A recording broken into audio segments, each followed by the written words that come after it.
Je pense qu'on est quand même toujours plus attiré par le court terme que par le long terme.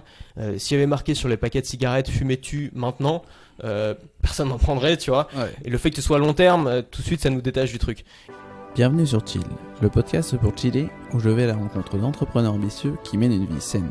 Je suis Brice de Feta Fitness, alias le maniaque des habitudes. Cette semaine, j'accueille Antoine BM.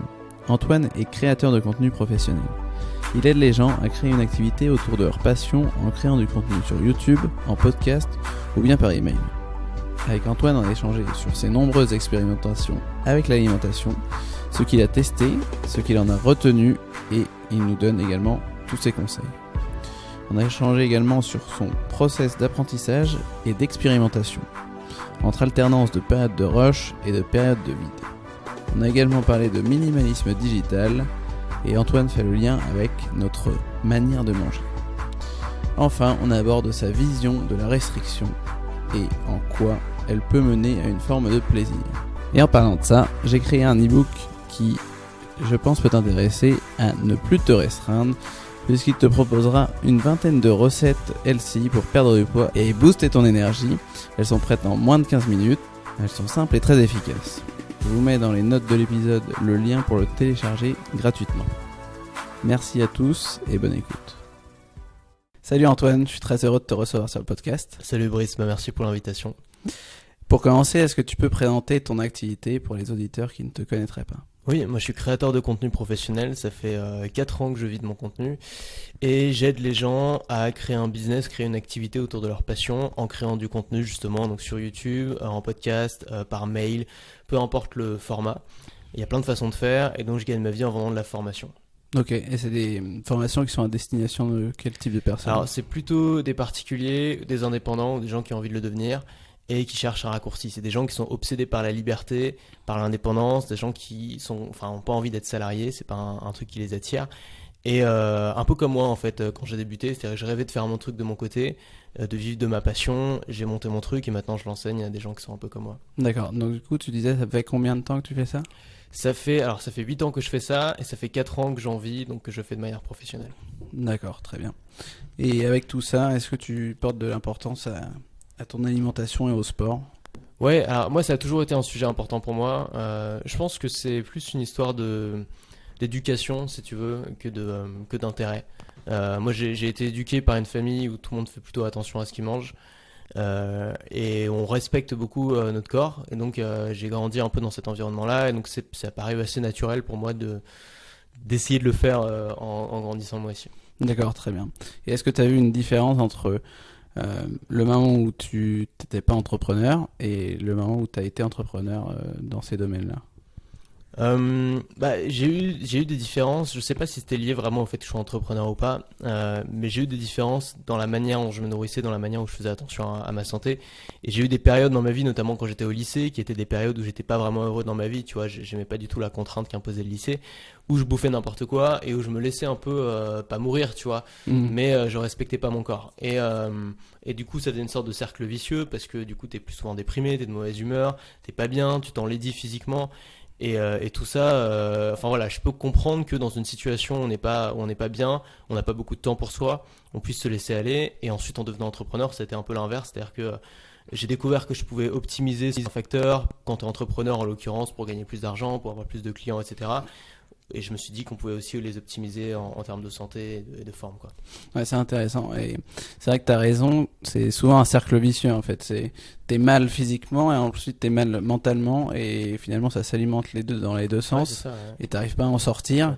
Même si tu le sais que tu devrais en sortir. Ouais. C'est compliqué. Beaucoup de gens qui bouffent de la merde, par exemple, ont parfaitement conscience de bouffer de la merde.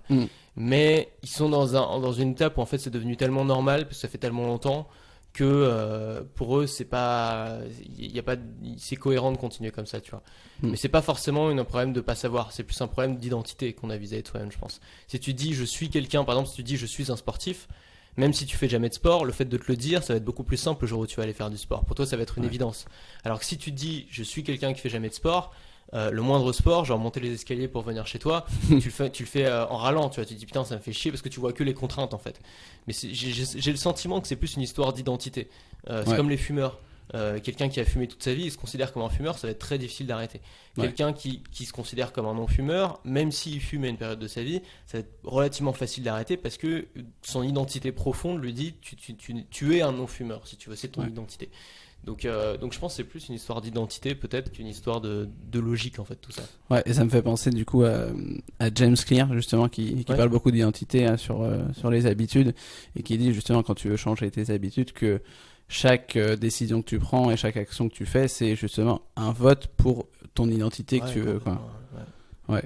Et ouais, c'est carrément ça. Ça me fait penser du coup à mon frère justement qui vient, qui est fumeur et qui est pas trop sportif et justement qui a cette identité là. Et quand il veut venir monter au 5e, à chaque fois, dès le premier étage, il me dit « Oh, c'est chiant, je sais pas comment tu fais pour habiter là. » Tu vois, et pourtant, franchement, à mon avis, c'est la même douleur pour un mec qui se considère comme un sportif ou un mec qui se considère pas sportif de monter 5 étages. Je pense pas que, à moins que ce soit un sportif de haut niveau, quelqu'un qui fait beaucoup de sport. Mais c'est plus une question de point de vue sur les choses. Genre moi je monte les 5 étages, je me dis bon bah cool, une occasion de faire du sport, c'est gratuit, c'est facile, hop je suis content, je le prends, tu vois. Mais probablement que si j'étais dans cette identité de non sportif, je le verrais comme une contrainte et j'éprouverais le besoin de rêver. Mais je peux très bien éprouver deux choses comme une contrainte. C'est vraiment une question de perception, c'est ça qui est fascinant je trouve. Ouais, carrément, tout à fait. Et du coup tu disais que quand tu es devenu entrepreneur, tu as commencé à voir le sport autrement et voir que ça pouvait t'apporter d'autres choses. Qu'est-ce que quel a été pas le déclic, mais en quoi cette vision a changé en fait? En fait, j'ai pas vraiment eu de déclic, mais j'ai expérimenté énormément de choses. Okay. Il y a une période dans ma vie quand j'ai quitté le lycée, que je suis entré en école de commerce, que j'ai commencé à être beaucoup plus à l'aise, à vraiment affirmer beaucoup plus mon identité. C'est aussi une période où j'ai commencé à lancer mes projets sur Internet, même si je gagnais pas encore ma vie avec, où j'ai rencontré de nouvelles personnes. Et là, ça m'a poussé à tester de nouvelles choses, tu vois. Et je savais pas vraiment ce qui allait pas. Je sentais qu'il y avait quelque chose qui allait pas, que j'étais pas en bonne santé, que j'étais pas au maximum de mes capacités. Et donc, pendant longtemps, j'ai exploré. J'ai été végétarien pendant 2 ans. Donc, pas de viande pendant 2 ans. J'ai testé des trucs assez bizarres. J'ai été gluten free, tout ce qui est possible de free, tu vois. Lactose free, enfin, tout ce que tu veux. J'ai été crudivore pendant une époque. J'ai bu des jus de légumes pendant des années. Je me faisais des smoothies avec de la salade, j'ai mangé de la poudre pendant un mois, tu vois. J'ai vraiment testé énormément de choses jusqu'à essayer de comprendre qu'est-ce qui avait le plus d'impact sur mon bien-être. Et je parle pas seulement d'efficacité, pour moi c'est plus une histoire d'humeur. Et je pense que je suis pas le seul, je suis vraiment convaincu que je suis pas le seul. On a tous des phases où on est de bonne humeur, des phases où on est de mauvaise humeur. Et moi j'ai le sentiment qu'il y a une corrélation très forte avec ce que tu manges ou avec ton hygiène de vie. Et tu vois, je pense que l'humeur c'est vraiment un truc, c'est déclencheur. C'est-à-dire que ça peut déclencher une énorme dispute qui va, dans ton couple par exemple, qui va vraiment t'emmener au 36e dessous. Et une bonne humeur, au contraire, ça peut déclencher de super opportunités. Ça peut te faire faire un super mail ou une super vidéo ou un super podcast. Si tu étais créateur de contenu, ça peut te faire plus de ventes, ça te rend enthousiaste. Ça élève tout dans ta vie si tu veux. Donc moi j'ai essayé de comprendre pendant toutes ces années quelles étaient les actions qui favorisaient la bonne humeur et quelles étaient les actions qui favorisaient la mauvaise humeur, si tu veux. D'accord, très bien. Et qu'est-ce que tu en as tiré en fait de chaque expérience du coup du végétarisme et tout ça? J'ai vraiment procédé par élimination parce qu'il y a plein de trucs que j'ai testés qui n'ont pas marché. J'ai été végétarien pendant 2 ans, ça a pas changé grand chose, c'est-à-dire que je me sentais pas mieux, je me sentais pas moins bien. D'accord. Je mangeais quand même des œufs et tout, donc j'étais pas vegan du tout, mais voilà, j'ai pas vu vraiment de différence. Là où j'ai vu le plus de différence probablement c'est quand j'ai réduit fortement les laitages, les produits laitiers. J'étais un gros consommateur, notamment quand j'étais ado de produits laitiers. Je m'enfilais des pots de fromage blanc entier au petit-déj. J'ai même fait une fois un jeûne de fromage blanc, genre une monodiète de fromage blanc. Où je bouffais que du fromage blanc pendant 3 jours. J'étais vraiment taré avec ça, j'adorais ça. Et c'était une période de ma vie où j'avais plein de problèmes, j'étais tout le temps malade. Dès qu'il y avait un virus qui passait, je me le chopais. J'avais le visage, même physiquement, quand je revois les photos de l'époque, c'est très intéressant, j'avais le visage un peu bouffi. Pourtant, j'étais pas gros du tout, mais c'était comme si j'avais une sorte d'inflammation du visage, c'était très étrange.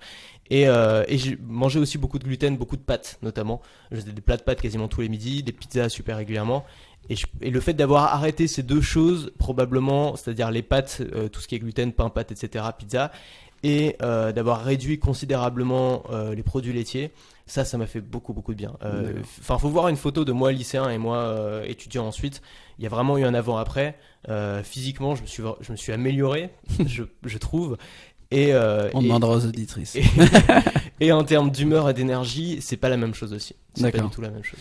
Et comment est-ce que tu prends en fait tes décisions pour choisir tel ou tel régime, telle ou telle expérimentation? Bonne question. Je regarde beaucoup sur internet. Tu sais, YouTube me connaît très bien, donc YouTube me target sur des vidéos. Dès qu'il y a une vidéo un peu chelou, genre j'ai testé ça pendant 30 jours, YouTube me target. Au bout de 3 jours, je craque, je clique dessus.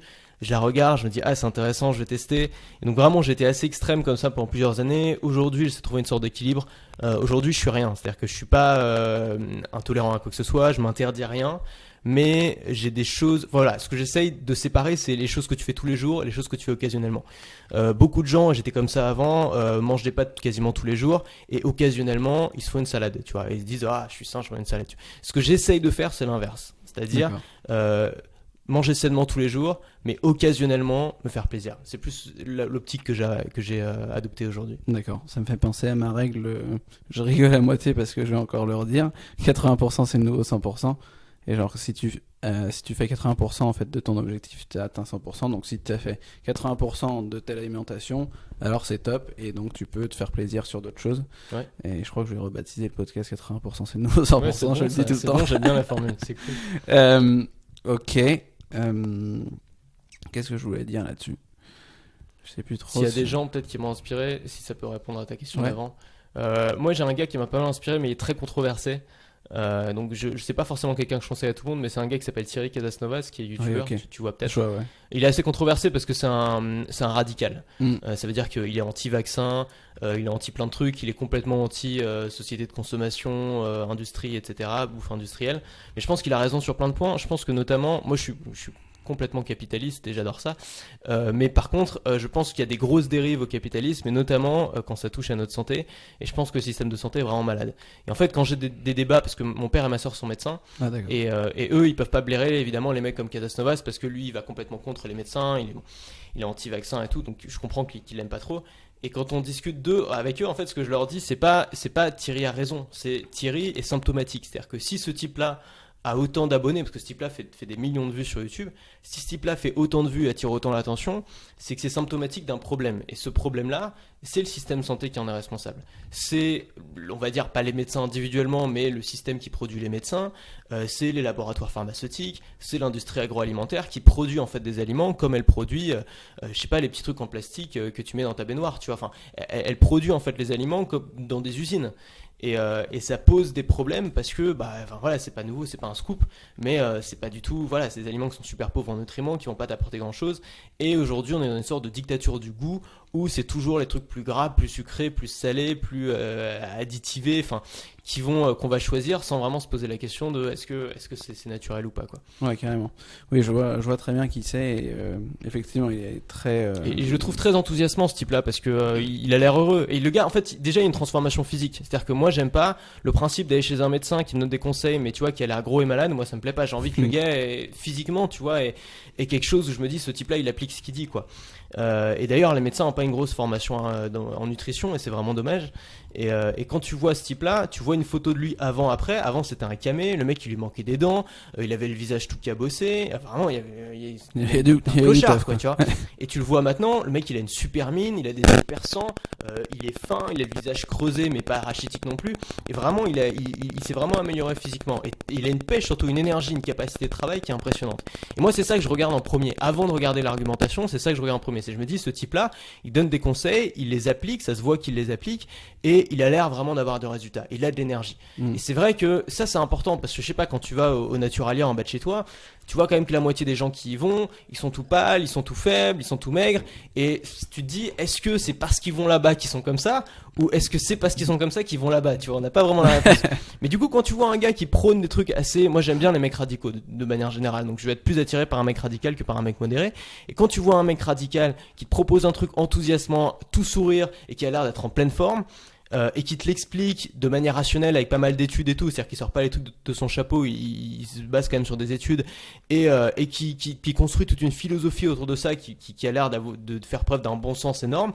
Moi je trouve ça séduisant. Alors je suis pas forcément d'accord avec tout ce qu'il dit, et je pourrais très bien comprendre que quelqu'un le supporte pas, ou que quelqu'un trouve que c'est un gourou, etc. Mais moi il m'a quand même apporté des choses que je trouve très très vraiment qui font preuve de bon sens, tu vois, Mm. et qu'on a du mal à retrouver chez les médecins, qui sont plus symptomatiques. En gros, t'as une maladie, boum, médicaments. Il n'y a pas vraiment d'essayer de comprendre pourquoi, d'essayer de comprendre la source de tes problèmes, tu vois. Je suis d'accord. Et je rebondis sur ce que tu disais sur les médecins. C'est vrai que, enfin, je sais pas exactement, je crois qu'ils ont pas d'année d'études sur la nutrition. Ils doivent avoir Y a une rien, rien. petite formation, mais et c'est vrai que ça, souvent, quand on dit ça, ça surprend les gens. Mais oui, ils ont pas du tout été formés à ça, quoi. Comme tu dis, ils ont. Bah, ils réparent les maladies, Ouais. mais ils les préviennent pas. Et Tout donc, à si fait. tu veux les prévenir, il faut aller chercher tes contenus ailleurs, quoi. Carrément. Très intéressant. Et est-ce que tu aimes cuisiner, toi? C'est par période. J'ai des périodes où je passe mon temps dans la cuisine. Et j'ai des périodes où j'y fous pas les pieds et où je commande où je vais au resto tous les jours. Là en ce moment je suis dans une période où je fais pas beaucoup d'efforts. D'accord. Ça j'ai- ressemble à quoi? Ça ressemble à, bah je sais pas, moi j'aime bien quand même un truc un peu simple. Pour le midi je vais dans un truc de poke, là tu sais, il y en a un Ouais. chez moi, genre avec du quinoa, des machins, du poisson cru, ça c'est pas mal. Sinon je vais au resto le soir, je vais prendre la viande, je sais pas quoi. Et sinon je vais me chercher un poulet rôti en bas. Enfin, vraiment, dès qu'il y a une excuse pour pas faire à bouffer, je la prends. C'est pas top, mais j'ai des périodes où je suis occupé par autre chose, où mon cerveau. Et bien, mais ça va revenir, tu vois, ça va revenir. Ouais, Il y ouais. a des moments où je vais me dire, allez Antoine, tu t'y mets, et puis là je vais prendre du plaisir à me faire mes petites salades, à me couper mes trucs. Et d'ailleurs, comment tu fais du coup pour t'y remettre? Qu'est-ce que tu mets en place pour, Alors, pour c'est que ça non, fonctionne? souvent c'est un déclencheur physique. Souvent c'est je me lève un matin, je suis vraiment pas bien. Et je me dis, j'ai déconné là sur la bouffe, ça va pas quoi. Il faut que je me reprenne en main. Et donc, qu'est-ce que je fais? Je vais faire le marché. Normalement, tous les dimanches, je vais faire le marché, donc ça aide. Ou alors, je vais au magasin bio, je m'achète plein de trucs, des fruits, des légumes, des machins, je me fais des jus. J'ai des périodes où je me fais beaucoup de jus de légumes. Ça, c'est un truc que j'ai pris de Thierry Casasnovas. Et c'est un truc, ça, c'est génial, tu vois, les jus de légumes. Parce que tu presses ça à froid, c'est avec des extracteurs de jus. Ça te permet de consommer une grosse quantité de légumes sans avoir à passer 3 jours à les mâcher, tu vois.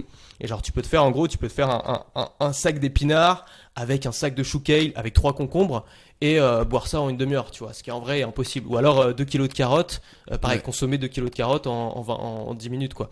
Et ça, c'est vraiment intéressant, je trouve. Et c'est très bon en plus. Les jus de légumes, c'est vraiment Ouais. savoureux, notamment le jus de carotte. Moi, je suis un gros fan. Tu fais uniquement légumes ou tu mixes légumes fruits? De temps en temps, je mets un peu de fruits quand même. J'essaie de faire en sorte que ce soit beau, esthétique. Donc quand je fais un jus vert, par exemple, je vais te mettre du concombre, ça fait beaucoup de jus. Je vais te mettre du chou kale, je vais te mettre des pousses d'épinards, et je vais te mettre des kiwis et des citrons, tu vois, comme fruits. Ça va rester Ouais. vert et ça va ajouter du goût. Un jus de carotte, bon, c'est déjà sucré, donc j'ajoute pas de fruits généralement. Je mets aussi des trucs au gingembre, tu vois. Si tu veux, moi, je bois pas de café, donc si le matin, par exemple, tu veux un bon coup de fouet, un truc qui est super efficace, tu te fais un shot de gingembre, tu vois. Et tu bois ton shot de gingembre et c'est vraiment étonnant pour quand on l'a jamais fait. La plupart des gens détestent, mais ça fait un peu comme un shot d'alcool. C'est un peu comme si tu prenais un shot de vodka. C'est-à-dire que d'un coup, ça te fait chaud à la gorge. Et 5 minutes après, tu te sens bien, tu vois. Tu te sens, t'as chaud, t'as de l'énergie qui te remonte, t'as envie de rigoler. Enfin voilà, ça fait vraiment comme un shot de vodka, sauf que t'es pas bourré. Et c'est vraiment bon pour ta santé. Et ça te donne de l'énergie, quoi.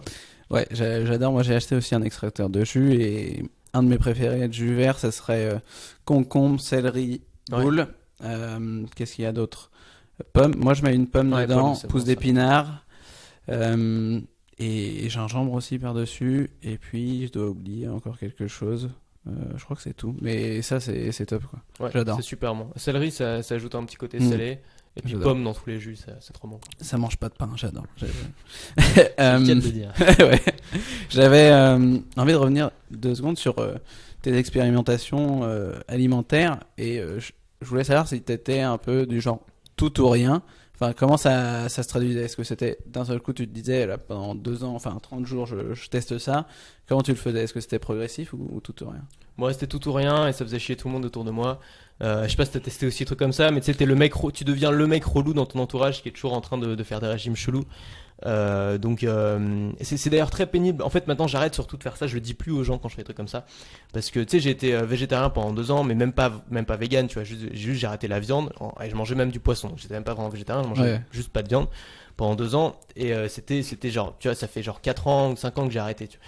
Et il y a encore des mecs aujourd'hui, genre qui font partie de mes meilleurs potes, je vais chez eux et les mecs me disent donc toi t'es végétarien et tout. Je dis mais non, je suis plus végétarien. En fait les mecs sont trop contents parce que tu leur files une étiquette qu'ils peuvent te coller sur Ouais. le front et après ils la gardent. Et donc ça c'est le problème parce que quand t'expérimentes des choses pendant quelques mois ou quelques années, t'as pas forcément envie de garder l'étiquette collée au front toute ta vie.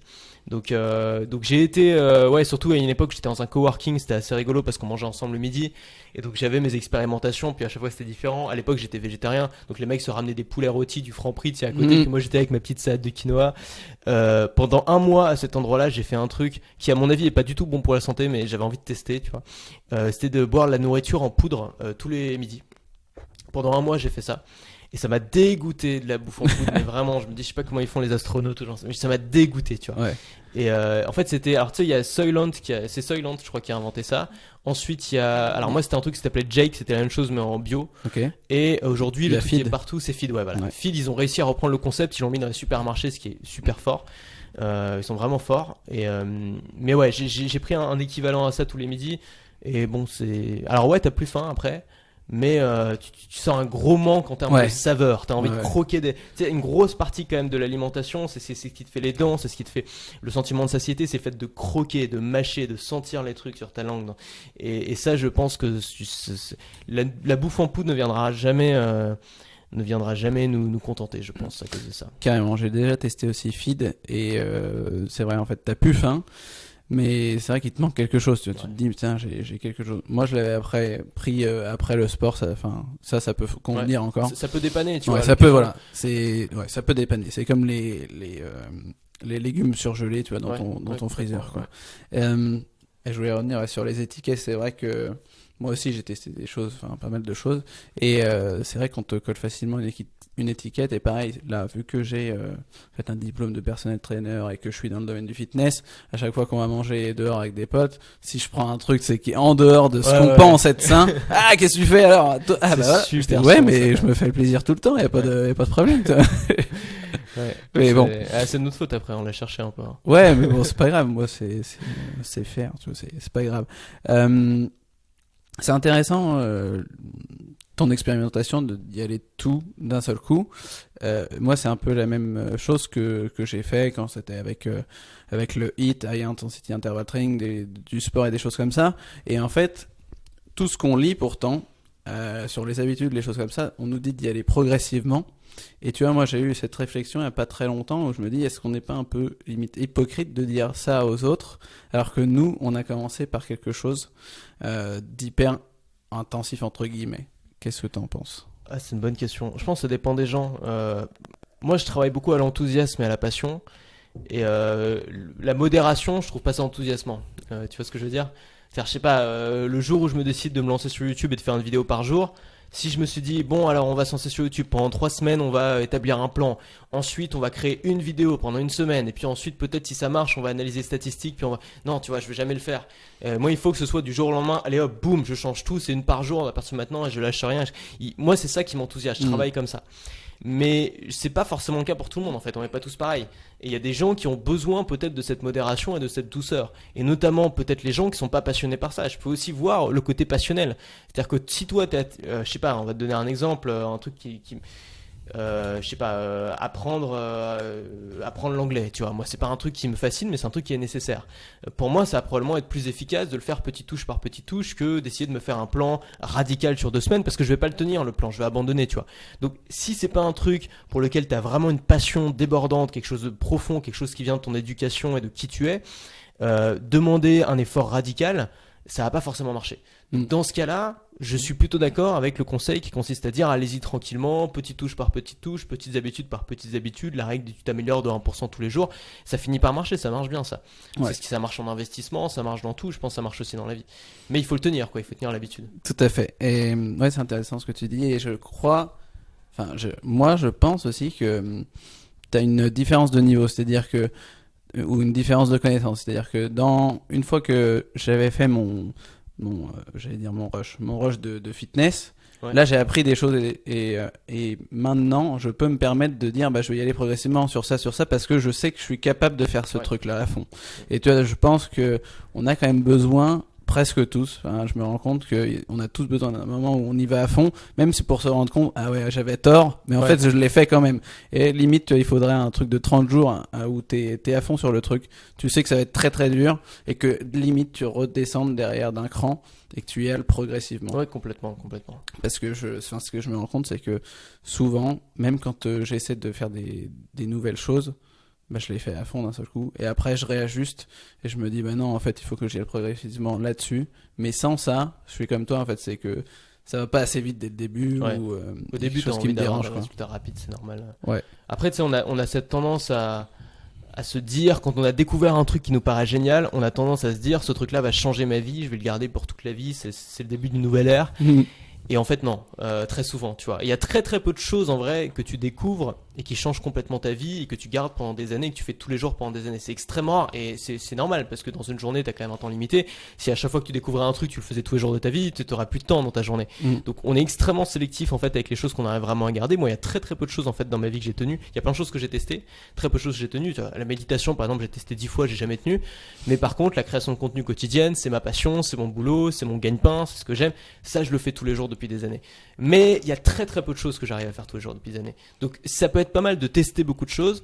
En fait, tu sais, un peu comme le plat de pâtes que tu balances contre le mur, et puis il y a que 3 pâtes qui collent, mais voilà, tu vois, et tu regardes qu'est-ce qui colle en fait. Et le fait de tester plein de choses de manière radicale, ça peut te permettre de trouver qu'est-ce qui colle et trouver vraiment ton truc à toi, quoi.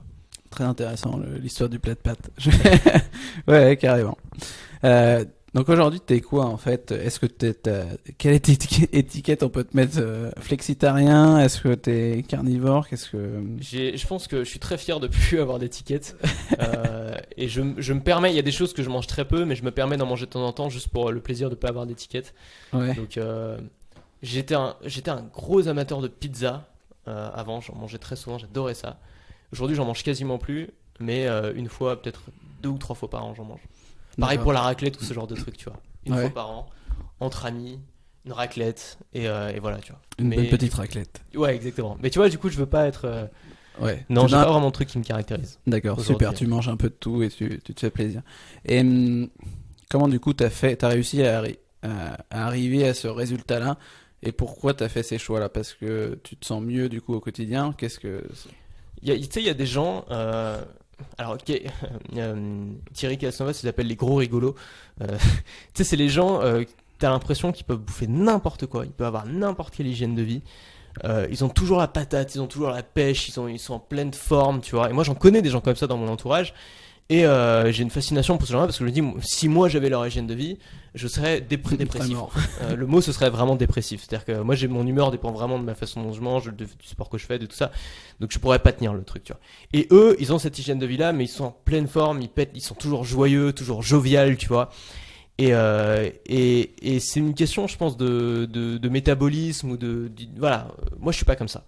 Donc, pour moi, je sais que la façon dont je prends soin de moi a un rôle énorme dans comment je me sens. Et donc, je fais attention à ça. D'accord. Je sais plus ce que c'était ta question. Peut-être que j'ai répondu à côté. Je sais plus non plus. Si ça parlait de ça, c'était. Bah, je sais plus ce que pour dire que tu vois, si moi j'étais un gros rigolo, j'en aurais probablement rien à foutre de comment je mange.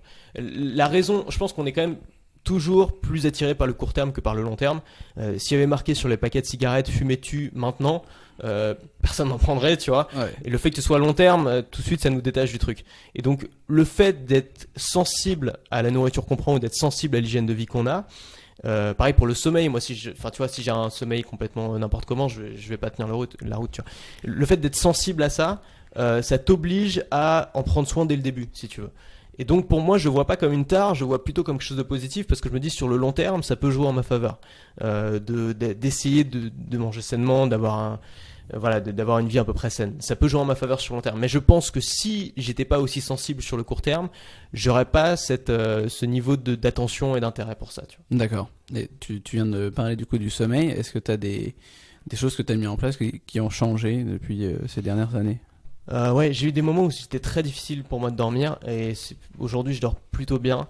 En fait, le truc le plus bête qui m'a empêché de dormir pendant des années, c'est que je buvais du café. Okay. Et en fait, j'avais toujours lu que boire un café après 16h, ça peut t'empêcher de dormir. Donc, je buvais pas de café après 16h. Mais ce que je savais pas, c'est que quand je bois un café, moi, à 9h du matin ou à midi, enfin, même avant midi, ça peut avoir une répercussion sur mon sommeil du soir. Mais ça, je concevais pas parce que j'avais lu ça écrit nulle part. Et en fait, à un moment, j'étais aux Philippines, quand j'étais en train de voyager aux Philippines tout seul. Et non seulement je dormais pas, j'étais fatigué, j'étais pas bien, j'étais de mauvaise humeur, j'avais mal au ventre tous les soirs. À un moment, je sais pas, je comprenais vraiment pas pourquoi. Et puis un jour, je me suis dit bon bah je vais arrêter de boire du café, on va bien voir. Enfin, j'ai essayé plein de trucs pour essayer de comprendre ce qui allait pas. Et du jour au lendemain, je me suis mis à dormir comme un bébé, plus de mal au ventre, plus rien. Et je me suis rendu compte que j'étais très sensible à la caféine.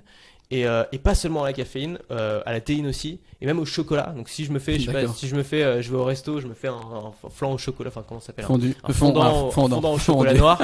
Tu vois, un fondant au chocolat noir le soir. Ouais. Ça va m'empêcher de dormir la nuit, ça va avoir un impact sur mon sommeil. D'accord. Et ça c'est pareil, maintenant je le dis à tout le monde parce que je suis sûr que je suis pas le seul, c'est pas possible, tu vois, il y a d'autres gens aussi qui doivent être très sensibles à la caféine ou à la théine ou même au chocolat, et ils ont aucun enfin tu vois, ils en ont pas du tout conscience et ils comprennent pas pourquoi ils dorment pas et peut-être qu'il faut juste arrêter ça. Donc s'il y a quelqu'un qui nous écoute qui a du mal à dormir et qui prend des cafés tous les matins, il est peut-être dans un cercle vicieux parce que tu prends un café le matin parce que tu es fatigué, mais ça t'empêche aussi de dormir le soir, donc tu vas être encore plus fatigué. Il y a plein d'autres alternatives au café qui sont peut-être moins drôles. Douche froide, ça marche très bien pour se réveiller le matin, c'est pas très drôle mais tu peux commencer par une douche chaude puis après te mettre sous l'eau froide. Moi j'aime bien faire ça. Alors en hiver je le fais moins mais en été je le fais tous les jours. Un jus de gingembre, chaud de gingembre, super efficace. Un peu de sport le matin. On n'a pas forcément besoin de prendre un café. Surtout que le café, bon, on sait, tu vois, ça t'excite et puis ensuite ça t'endort, tu vois. Donc c'est pas forcément sur le long terme, c'est pas forcément très efficace, quoi. Ouais, carrément. Et je pense que ce que tu dis, on n'a pas besoin de prendre du café direct quand on vient de se lever parce qu'on a justement l'hormone de cortisol qui est justement faite pour nous réveiller. Et justement, prendre de la caféine dès le matin, ça peut dérégler notre rythme circadien et t'empêcher de dormir. Donc, je sais pas si c'est ça que tu avais lu. Bah, en tout cas, le café, c'est une grosse addiction, quoi. C'est très difficile d'arrêter quand on a l'habitude. Mais une fois qu'on s'est débarrassé, moi j'étais un peu addict au café, j'en prenais beaucoup. Une fois qu'on s'est débarrassé, on n'en ressent plus le besoin. Ouais, carrément. Et puis oui, tu as d'autres alternatives, comme tu disais, la douche froide et des choses comme ça. Donc toi, tu fais un peu de douche froide? Ouais, alors j'arrive pas moi à mettre direct sous l'eau froide, surtout le matin, c'est quand même pénible. Moi j'y vais mollo, c'est-à-dire je fais de douche chaude et puis après je termine par de l'eau froide pendant 30 secondes ou une minute. Ouais. Ouais, c'est pas mal. Ouais, ça fait quand même, ça fait peut-être 8 mois que je fais des douches froides. Ouais. Oui, 8 mois vraiment presque à 80%. 80% c'est no, 100%. Mais qu'est-ce que je voulais dire? Moi je préfère quand même le faire le matin, tu vois. J'ai un peu qui est-ce qui a écrit ça? Mark Twain, là, manger la grenouille, là, c'est ça? Ouais, t'as raison. Et le soir, en fait, je me dis, mais j'ai plus du tout de volonté pour le faire. Et le matin, en fait, c'est compliqué, hein, je vais pas te dire, je saute dedans.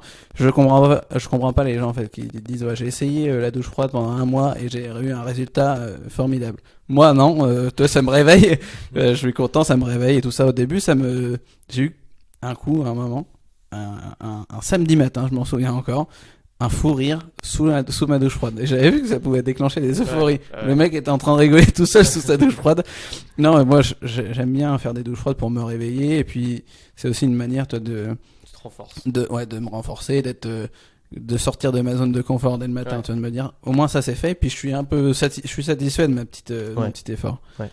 Mais bon, je suis pas là, tu vois, il commence à faire froid. Je commence à me dire, à me reposer les questions, pourquoi tu le fais vraiment? Et je vais réécrire et on va voir si ça tient, mais c'est vrai que sinon le faire chaud froid, il y a aussi une technique là, tu fais 5 minutes, tu fais donc 20 secondes de froid, 10 secondes de chaud et t'alternes, et je trouve que c'est beaucoup plus simple de faire chaud froid comme ça parce que ton corps il est pas encore aussi froid et c'est beaucoup plus simple. Si on passe maintenant au sport que tu pratiques. Qu'est-ce que tu fais comme sport? Je suis pas un énorme sportif. Moi, je fais du sport de manière assez naturelle. C'est-à-dire que je fais des longues balades avec mon chien, d'1 ou 2 heures tous les soirs. Là, je suis venu en vélo électrique, donc c'est de la triche, mais ça va plus vite. C'est pas de la triche. J'aime bien, tu sais, les sports. Alors, je vais à la salle aussi pour faire un peu de muscle quand même. Mais c'est pas un vrai plaisir d'aller à la salle. Alors c'est toujours agréable après, évidemment, quand tu rentres chez toi, t'es content d'avoir fait, etc. Mais je vois pas trop comment on peut éprouver du plaisir juste à soulever un poids mécaniquement pendant 10 minutes. Là où je trouve plus de plaisir, c'est dans les sports type randonnée. C'est des sports où vraiment tu fais quelque chose, tu pourrais pas le faire autrement.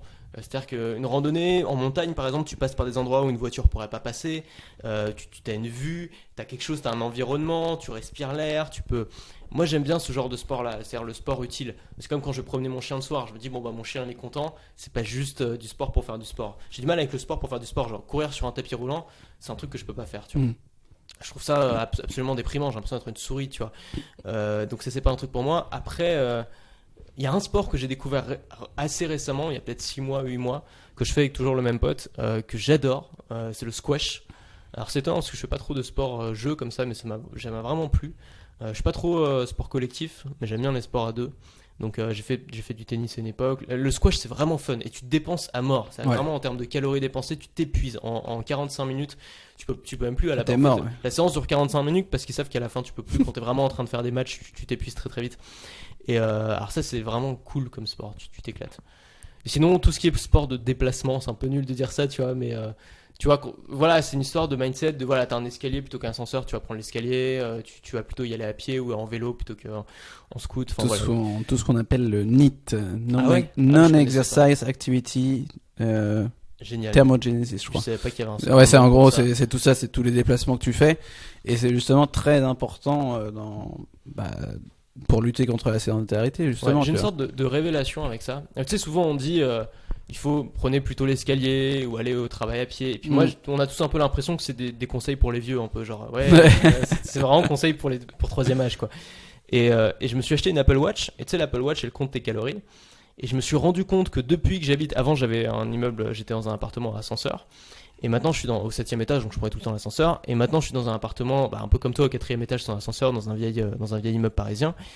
Et je me suis rendu compte que rien qu'en allant promener mon chien 4 fois par jour et en descendant et remontant ces 4 étages, je dépensais quasiment 400 calories sur ma watch, tu vois. Ouais. Et en fait, je me suis rendu compte que ces petites choses qui me paraissaient complètement insignifiantes, qui me paraissaient trucs de conseils du 3e âge, en fait, c'est quand même assez pertinent en termes d'efforts au quotidien, quoi. C'est carrément ça, c'est vraiment le pouvoir du NEAT. Enfin, il faudrait que j'écrive quelque chose là-dessus parce que c'est vraiment plus important que de faire 20-30 minutes de sport, tu vois, et on se dit je vais te dépenser à fond 20-30 minutes, mais en fait si tu accumules toutes ces petites choses, aller prendre l'escalier comme tu disais, aller descendre peut-être même une station de métro et marcher 5-10 minutes de plus pour aller au travail, faire des choses comme ça, te déplacer pendant que tu téléphones, toutes ces choses-là mis bout à bout, ça fait une grande différence, et c'est vraiment très important, quoi, au quotidien. Très bien. Est-ce que tu as déjà testé le padel? Je sais pas si tu vois ce que c'est. Le padel? Non, c'est c'est un peu comme le squash.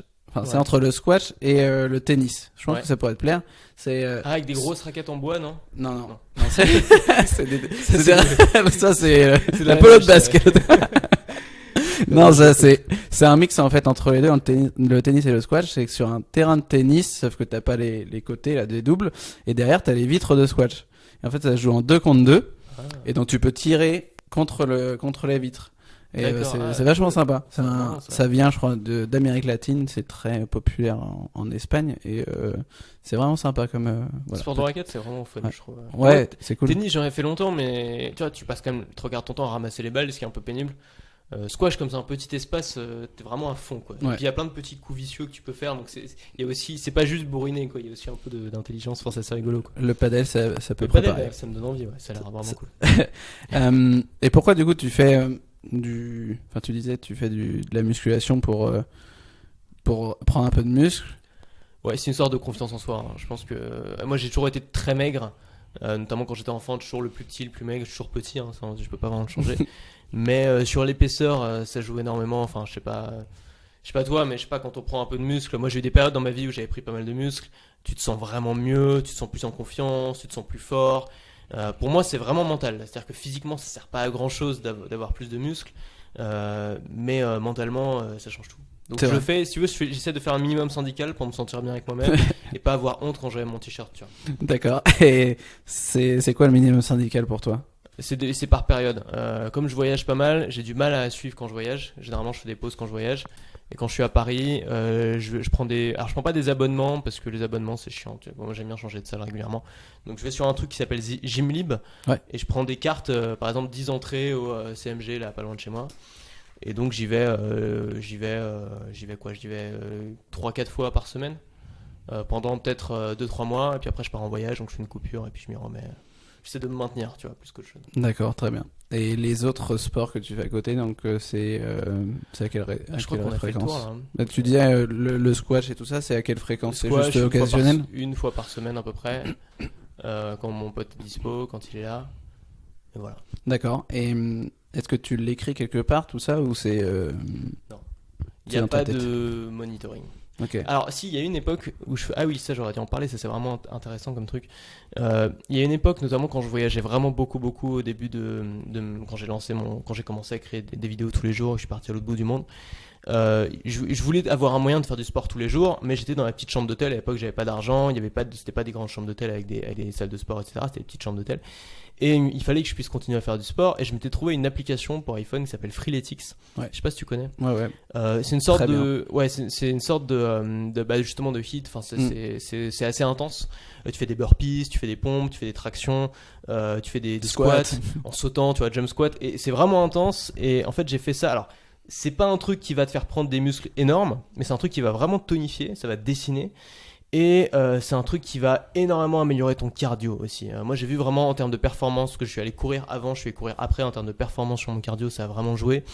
Et ça fait beaucoup de bien aussi parce que tu craches tes poumons et tu te renforces. Enfin, c'est comme le HIIT, tu vois, tu te renforces vraiment très très vite avec ça. Donc c'est juste une app, c'est simple, tu peux le faire n'importe où, tu peux le faire sur 2x2, donc dans n'importe quelle chambre d'hôtel, 2 mètres sur 2 mètres, t'as la place de le faire, il suffit d'avoir un petit tapis. Enfin, moi, les chambres d'hôtel, je prenais genre une serviette, tu vois, de l'hôtel et je faisais là-dessus. Tu peux le faire n'importe où, il n'y a pas d'excuse.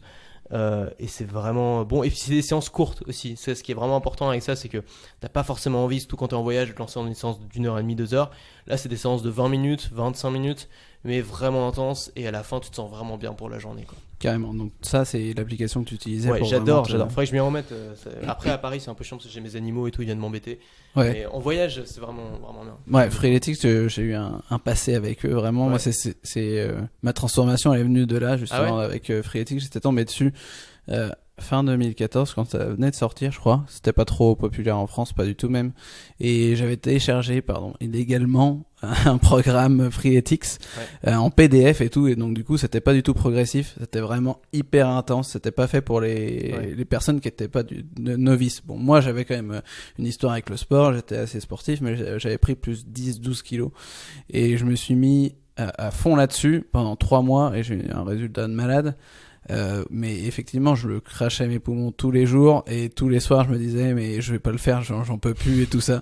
Et finalement, au bout de 3-4 semaines, tu commences à voir les résultats, tu te dis bon, je vais y aller. Ouais. En plus, c'était en février, il faisait froid, c'était le pire du pire. Mais et vraiment, grâce à ça, c'est vraiment là que j'ai eu un changement de mindset où je me suis dit en fait, je peux avoir des abdos et je peux être vraiment sportif. Physiquement bien, tu vois. Et c'est très intéressant ça, Freeletics. Il y a tout un côté aussi communautaire, c'est-à-dire qu'il y a une sorte d'application réseau social intégrée, donc tu peux partager tes performances, les gens peuvent liker, t'as un nombre de points, t'as des niveaux, tout ça. Moi, je suis assez sensible à ce genre de trucs. Enfin, ça peut aider certaines personnes. Ça.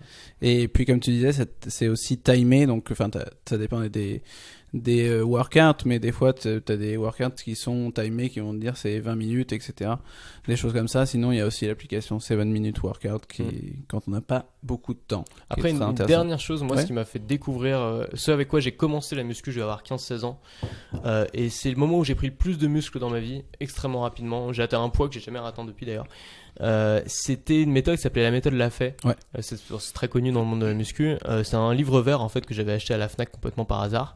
C'est de la musculation sans matériel, donc avec des chaises, des trucs, tu fais des dips sur des chaises, des pompes, des choses comme ça.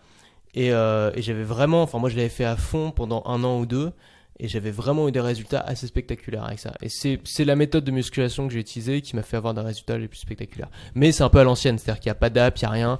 Faut tout faire avec son petit carnet, prendre des notes, noter le nombre de répétitions. Faut vraiment suivre à la lettre le truc, c'est assez contraignant aussi. Donc j'ai arrêté de le faire. L'avantage de Freeletics, c'est que tu appuies sur un bouton et tu fais ce qui est dit, t'as pas à préparer. Mais ça avait été assez efficace, Ouais, je connais, c'est intéressant aussi. Est-ce que tu procrastines quand il s'agit de faire du sport ? Ouais, complètement. Ah ouais, c'est par période. T'as des moments où tu vas tous les jours. Quand tu vas tous les jours, c'est facile d'y aller un jour de plus parce que c'était dans cette habitude-là, tu vois. Mais quand t'as une grosse coupure, notamment moi mes gros problèmes c'est les voyages, parce que dès que je rentre de voyage, j'ai pas du tout envie de m'y remettre, j'y pense même plus en fait, ça vient même plus à l'idée. Et en fait dès qu'il y a une coupure, la coupure elle peut durer jusqu'à 6 mois, tu vois. Et donc pendant 6 mois je vais plus du tout faire de sport et je vais m'en vouloir et après je vais m'y remettre et ça y est, c'est reparti. Mais pour moi le plus gros problème c'est les coupures. Et est-ce que t'as du coup développé des stratégies pour t'y remettre plus facilement ? Non. Non. T'attends vraiment d'être à un point où j'attends de point de non-retour, enfin un moment où vraiment je me dis putain allez faut que je m'y remette. Il y a des moments où je suis déprimé, où je me dis putain je suis pas en forme en ce moment. Je sais que le sport c'est vraiment un truc qui sort des endorphines, qui te fait te sentir bien, qui te donne une estime de toi. C'est magique, il y a rien de mieux pour ça. Hein. C'est un truc, je ne connais rien qui donne plus d'estime de soi-même que le sport. Même c'est le vrai. Business, j'ai monté un business qui me fait très bien gagner ma vie et tout, j'ai plein de gens. Mais rien n'est aussi efficace qu'une bonne séance de sport où tu t'es déchiré les muscles. Quoi. C'est vrai que tu le regrettes jamais, mais c'est toujours compliqué de commencer, quoi. Ouais. Commencer c'est tellement dur quand t'as pas fait depuis longtemps. Mais en fait, il faut y aller. C'est pour ça, tu prends rendez-vous dans une salle de sport. Et t'y vas et puis tu te poses pas trop la question. En fait, faut pas t'imaginer en train de faire du sport au moment où tu vas. C'est-à-dire que même si t'es un déchet, t'es fatigué, tu prends ton vélo, tu sors de chez toi, tu prends ton sac, tu fais les pas, tu commences à y aller, puis après tu vas pas revenir au milieu du chemin une fois que t'es parti, t'y vas quoi. Donc il faut juste y aller et puis faire les premiers pas. Un truc aussi, c'est de faciliter peut-être le démarrage, d'avoir toujours ton sac de sport prêt avec tes affaires dedans, à côté de la porte. Tu vois, la veille par exemple pour le lendemain, tu mets tes baskets à côté de la porte et dès que tu te lèves le matin, tu les mets comme ça, t'es déjà dans le truc. Mais plus le démarrage souvent est difficile et long, plus ça reste d'être compliqué quoi, de s'y mettre. Carrément. Mais j'allais justement te poser la question quel conseil tu donnerais à un entrepreneur pour se mettre au sport ou changer son alimentation. Tu as commencé à y répondre et je rebondis là-dessus aussi. C'est un peu la règle, je crois que c'est James Clear qui dit la règle des 2 minutes. Et il y a même BJ Fogg qui est aussi quelqu'un de très connu sur les habitudes, qui dit qu'il faut que ça soit limite inférieur à 2 minutes ou à 1 minute pour commencer une habitude et que ça soit plutôt automatisé en fait. Et il y a aussi un exemple en fait que j'ai lu qui est très intéressant où c'était une dame, je crois que c'était sur le livre de Tim Ferriss, qui allait tous les matins à la salle de sport à 6h du matin et en fait elle disait mon habitude c'est pas d'aller tous les matins à la salle de sport. Mon habitude en fait c'est de commander tous les matins mon taxi pour aller à cette salle de sport et celle-là elle me prend moins d'une minute et c'est ça vraiment qui me fait aller à la salle de sport. C'est comme tu disais, une fois que t'es dans le taxi tu vas à la salle de sport, tu vas t'entraîner, c'est comme avoir son sac quoi. Ce qui est bien c'est quand tu peux prendre rendez-vous et t'engager. C'est pour ça que le sport à deux souvent ça marche bien. Par exemple un squash, une fois que j'ai dit à mon pote on se retrouve tel jour à telle heure, on a réservé la salle, on va y aller tous les deux, tu vois, il y a pas de raison qu'on n'y aille pas. Donc ça peut être bien d'avoir un workout buddy, tu vois, un mec avec qui tu t'engages et tu te dis si demain moi je suis pas chaud, c'est toi qui vas me motiver, et puis si c'est toi qui est pas motivé, c'est moi qui vais bouger, tu vois, histoire qu'il y ait une sorte de accountability, tu vois, de comment dire, de. Tu sais le traduire ça ? J'arrive jamais à le traduire. Accountability. D'engagement vis-à-vis de l'autre, tu vois. Tu t'es engagé. Tu dois lui rendre des comptes en fait, c'est comme ça que ça se traduirait. Ouais, carrément. Et il y en a qui traduisent par partenaire de responsabilité que je trouve pas du tout parlant quoi, en français. Non, ça marche pas trop. Ouais, du coup, avoir vraiment quelque chose comme ça, c'est pareil, avoir comme un contrat en fait avec quelqu'un d'autre. Ouais. Et moi, je pensais aussi même à ce qui se fait, c'est de donner de l'argent à quelqu'un. Et en fait, si tu fais bien ce que tu devais faire, il te rend de l'argent. Et si tu le fais pas, justement. Tu perds ton argent. Donc du coup tu t'engages peut-être 200-300 euros et à chaque fois tu vas au sport il va te donner 15-20 euros comme ça tu vois en fait les conséquences de ton action directe et tu vois aussi pas que l'inaction et tu vas perdre tes 200-300 balles quoi. Ouais, c'est une bonne idée. Est-ce que tu as d'autres conseils que tu donnerais J'avais testé moi un truc comme ça mais ça avait rien à voir. À un moment je voulais m'imposer de lire plus parce que je lisais pas assez. J'étais en voyage aux États-Unis et je m'étais engagé, j'avais signé une lettre que j'avais donnée à un ami qui voyageait avec moi pour m'engager à, si je lisais pas, c'était quoi ? C'était peut-être 20 pages par jour, je sais plus, enfin, c'était pas énorme. Si je lisais pas 20 pages par jour ou 30 pages par jour, je devais donner un truc du style, c'était une somme assez conséquente pour moi à l'époque, quelque chose comme 200 euros. Un parti politique qui partage pas du tout mes idées, tu vois. Ouais. Et donc l'idée c'était pas seulement de donner de l'argent, c'était vraiment de donner de l'argent à quelque chose, à quelqu'un à qui t'as pas envie de donner de l'argent, tu vois. Et ça avait vraiment marché, mais je prenais pas de plaisir. C'est ça le problème, c'est que j'étais quand même un peu dans la souffrance, c'est-à-dire je le faisais, c'était pas la carotte, c'était vraiment le bâton, tu vois. Et moi j'arrive quand même mieux à travailler avec la carotte qu'avec le bâton. Il faut que carrément. J'ai envie de le faire, ça marche. Je suis d'accord. Je pense qu'il faut essayer de combiner les deux en fait. Il faut vraiment le bâton. Il faut également que tu trouves du plaisir immédiatement en fait. Parce que avoir pour objectif de perdre des kilos, etc. à long terme, comme tu disais, on est tous attirés par le court terme, même si, il faut voir à long terme. Donc du coup, il faut vraiment réussir à trouver du plaisir à ce que tu fais, que ça soit aller à la salle de sport, des choses comme ça, et que ça soit vraiment immédiat, et que t'aies pas que la crainte du coup de bâton, quoi. Très bien. Si on passe maintenant à tes routines, est-ce que tu as des routines? J'ai pas vraiment de routine. Ma journée est assez calibrée par rapport à mon chien, ce qui est très étrange. Je promène mon chien tous les matins en me réveillant et tous les soirs en me couchant. Ce qui est pas mal parce que le matin, ça me force un peu à me réveiller, à sortir du lit. Y a un truc qui pour moi est vraiment toxique, c'est genre, tu sais, tu te réveilles le matin, tu prends ton portable et tu passes 1 heure à glander. Ça, c'est vraiment pas bon. Parce que quand tu commences ta journée comme ça, il y a très peu de chances que tu la termines en étant productif. Généralement, tu mets le diapason pour toute la journée. Et donc ça, c'est vraiment pas bon pour moi. Donc ça, si tu veux, ça me motive. Le matin, moi, j'aime pas du tout traîner au lit. J'ai vraiment besoin, à partir du moment où je me réveille, de me lever, de sortir de mon lit, d'aller prendre une douche, de promener mon chien. Tu sais, cette liste d'étapes en fait, qui est pas du tout, il y a pas de miracle morning ou quoi que ce soit, tu vois, mais juste c'est une liste d'étapes imposée. Il faut que je le fasse, qui fait en sorte que je démarre bien ma journée. Et juste après, et pour moi c'est très important de faire du contenu quotidien, c'est mon métier, tu vois. Donc j'envoie un mail tous les jours. Et ce qui se passe du coup, c'est que j'inclus le contenu quotidien dans cette routine-là. Donc je me lève, je prends ma douche, je promène mon chien. Je rentre, je vais directement au café. Donc tu vois, je prends pas le temps de me poser parce que si tu commences à te poser avec ton ordi, t'es foutu. Donc je prends pas le temps de me poser. Je prends mon iPad, je vais au café directement en bas de chez moi et là j'écris mon mail. D'accord. Et en fait, cette routine fait que depuis que j'ai cette routine, j'arrive beaucoup plus à tenir le contenu quotidien qu'avant quand je l'avais pas. C'est une aide énorme d'aller au café pour travailler. C'est quelque chose qui m'aide beaucoup à bosser, à avancer. D'accord. Et vers quelle heure tu te lèves? Ça dépend des périodes. Généralement, l'idéal pour moi c'est 9h. Alors l'avantage d'être indépendant, c'est que t'as pas de réveil, ça c'est cool, mais 9h c'est bien pour moi. Voilà, ces derniers jours j'ai pas mal de problèmes, je me suis fait piquer de ma carte bleue, des trucs, donc ça a été, du coup je me suis couché tard, j'ai des trucs qui m'ont empêché de dormir, donc c'était plus 10-11h, mais là j'essaie de me recaler, je vais me remettre à 9h. 10-11h je suis pas bien, moi 11h, je peux pas passer une bonne journée, tu as ta tête dans le cul toute la journée, t'es pas. En plus, on est en hiver, donc t'as l'impression que genre c'est encore le matin, la nuit est déjà en train de tomber. Ouais. Psychologiquement, c'est dur. Je trouve ça dur, ouais. Je trouve ça assez déprimant. Après, se lever à 6h, je trouve ça dur psychologiquement aussi. Moi, je connais des mecs qui le font depuis longtemps, ça marche très bien. Moi, j'ai essayé le truc du Miracle Morning, de se lever à 5h tous les matins. C'est dur quand même, tu vois. En fait, c'est surtout socialement. T'as plus de vie sociale, en fait, tu peux plus sortir le soir.